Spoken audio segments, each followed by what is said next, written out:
on, let's tell another story from your diocese, from Anne in Kokomo. At age 50 in 1982, I thought I was a pretty mature Christian and had little to learn. And then came Curcio. The unbridled enthusiasm and expressions of love and the desire to share the word hit me like a bolt out of the blue. I found myself developing more skills and self-confidence in sharing my feelings and listening to the feelings of others. I discovered leadership qualities which I didn't know I had. So in the educational world, in the world of formal teaching and learning, where we use big words like pedagogy, we talk about experiential learning. We talk about learning in a context where it is a fully embodied process, where we participate in our learning.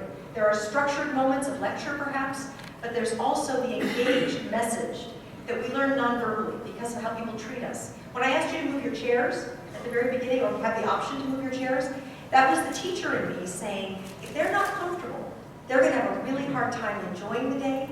Their basic human needs are going to distract them from anything we might offer that could be of use. If you can't see the screen, it's not going to be a good day for you. Those are practical ways that your experience can actually obfuscate or block your learning.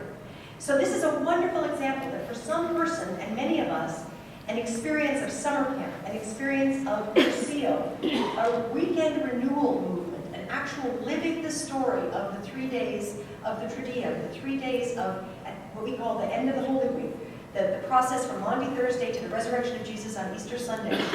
That process came alive for this person, for Anne. That process has come alive for others of us in different ways. But we need to think about what are the multiple ways the gospel can touch us and give people chances to experience them. And if I might just add, I think too that the fact that this is a program, and it gave Anne obviously some resources where she could act on that desire to share the word. And so we always need to be thinking about, again, like we said this morning, it's not easy. We need practice. And so things like Curcio and so many of the things we're talking about give those resources for... There's a curriculum for Curcio. Retreats have a plan. There's an order. There's roles. There are jobs. There's a lot of work behind it.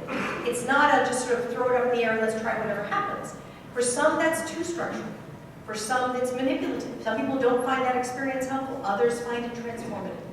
But we need to be open to the range of possibilities that allow people to experience the teaching of the church so that they claim it, own it, and then live it. And that's what this story shares.